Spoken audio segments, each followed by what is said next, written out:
তামিমের এই ভিডিওটি সামাজিক মাধ্যমে ভাইরাল হয়েছে।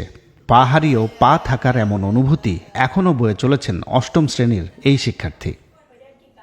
প্রথম যে টাইম আমার ওটিটা হয় পা কাটে, ওইটার প্রথম 3-4 দিন আমি ঘুমাতে পারি না। মানে আমার মনে হতো যে আমার ফুল পাটা আছে, মানে কান্না করি। মানে এখানে যে ব্যথাটা, এই ব্যথার চেয়ে আমার মনে হয় এখানে ব্যথাটা বেশি, এই পায়ের এদিক দিয়ে চুলকাতে যাই মাঝে মাঝে আমার পায়ের পাতাটা, কিন্তু যা দেখে আমার পায়ের পাতা নেই। মাঝে মাঝে আমার আম্মুকেও ডাক দিই, আম্মু আমার পায়ের পাতাটা চুলকায় দাও। পরে আম্মু বলে, আম্মু আমার বাম পাটা ধরে সব টাইমে, তা আমি বললাম আমার ডান পাটা চুলকায় দাও। তখন ছিল, তখন যে আমি ফিলগুলো করতাম যে একটা পিঁপড়ে কামড় দিছে, একটা মশা কামড় দিছে, বা পাটা চুলকাচ্ছে, যেমন এই পাটা আমার চুলকাচ্ছে, ওই রকমের ফিল হয় যে আমার পা চুলকায়, আমার পিঁপড়ায় কামড় দেয়। তামিমের ডান পায়ে গুলি লেগেছিল 5ই অগস্ট বিকেলে। পুলিশের গুলিতে আহত হওয়ার 1 সপ্তাহ পর তার সেই পা কেটে ফেলতে হয়, কারণ ততদিনে মাংসে পচন ধরেছে। তামিম এখন অভ্যস্ত হওয়ার চেষ্টা করছেন নতুন জীবনে, কিন্তু তার জীবনধারা যে আজীবনের জন্য বদলে গেছে বুঝতে পারছেন সেটাও। বেশিরভাগ আমি খেলতাম, খেলাধুলা করতাম, ফুটবল ওগুলো একটু মনে পড়ে যে আমি আমার ফ্রেন্ডরা খেলাধুলা করবে, আমি পারবো না, এটা ওইটা।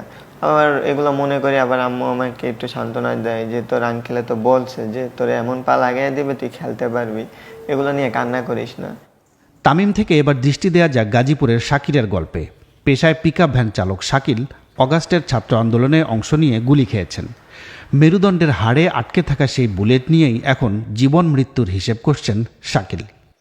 এক্সি করার পরে যখন দেখি যে বুলেট, আমার দেখাইতেছে যে বুলেট, তখন তো আমি আতঙ্কে পড়ে গেছি যে হ্যাঁ, ভিতরে যেমন জায়গায় বুলেটটা মেরুদণ্ডের হাড়ের ভিতরে, আমার বাচ্চাটার কথা খুব মনে হইতেছে। আমার বাচ্চারা তো, আমি যদি কিছু হয়ে যায় বাচ্চা ইতিম হয়ে যাবে, ওই জায়গায় একই কথা বলছি।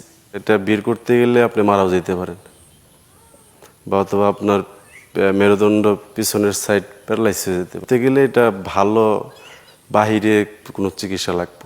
বাইরে তো আমার পক্ষে সম্ভব না।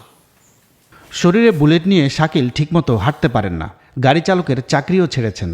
বলছেন শুধু নিজের জীবন নয়, বাবা মা সহ 6 সদস্যের সংসারের ভবিষ্যৎও এখন অনিশ্চিত। বুলেটটা তো বের করা যাচ্ছে না, তো বুলেটটা নিয়ে আমি কতদিন থাকবো? তো বুলেটটা তো বের করতে হবে। ভিতরে জং ধরতে পারে, বা এটা আপনার ইনফেকশন হতে, মানে যেহেতু বুলেট ডক্সের গান পাউডার ছিল, তো ইনফেকশন তো আজকে না হলে 2 দিন পরে আস্তে আস্তে তো ইনফেকশন হইব। আমাদের অপারেশন করা চলবো না, তাহলে আমার পোলা কি করে খাইবো? আমি একটা গরিব মানুষ, দিন আনি দিন খাই, একটা বাচ্চা আছে, বউ আছে, আমরা আছি, 2টা ভাই বোন আছে, কিভাবে চলবো, কি করবো? ওই কি পারবো অনেক কাম করবার নিয়ে? পারবো না।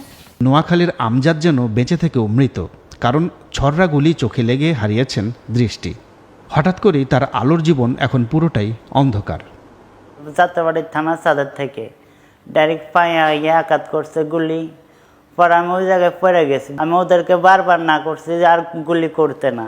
পরে আমার সিডা গুলি করছে, চোখ বেড়া করছে প্রথমে, পরে চোখে মারার পরে আর কিছু দেখতে পারি নাই। পরে একটা আঙ্গুল দিয়ে দেখি যে 2টা দাঁত পড়ে গেছে, দাঁত ভাঙ্গি, দাঁত গালে দিয়ে রক্ত, মুখ টুক সব ভাসি গেছে রক্ততে। আমজাদের শরীরের বিভিন্ন স্থানে এখনও ছররা গুলির অংশবিশেষ আটকে আছে। তবে এত কিছুর মধ্যেও ভবিষ্যৎ নিয়ে হতাশ নন তিনি। এটার ভিতরে 5টা, এটার ভিতরতে 4টা বাইর করছে, এটার ভিতরে 5টা থেকে 4টা বাইর করছে, একটা রয়ে গেছে। আমাকে দেখতে ইচ্ছা করে, সবাইকে দেখতে ইচ্ছা করে, কারণ এখন তার কাউরে দেখতে পারি না। ওদের কথার অনুভূতিটাই শুধু বুঝতে পারি।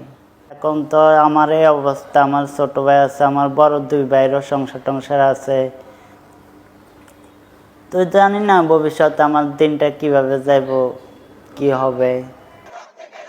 বাংলাদেশে জুলাই এবং অগাস্টের ছাত্র জনতার আন্দোলন ও এর পরে নিহতের সংখ্যা 650-ও বেশি বলে প্রাথমিক প্রতিবেদনে জানিয়েছে জাতিসংঘ। আহতের সংখ্যা কয়েক হাজার। এসব পরিবার কম বেশি ক্ষতির মুখে পড়েছে, তাতে কোনো সন্দেহ নেই। তবে দৃষ্টি হারানো আমজাদ, শরীরে বুলেট নিয়ে শাকিল, কিংবা পা হারানো তামিম, 3জনই বলছেন নিজেদের ভবিষ্যৎ ঝুঁকিতে ফেলে তাদের এই রক্ত দেয়া দেশের ভবিষ্যতের জন্য।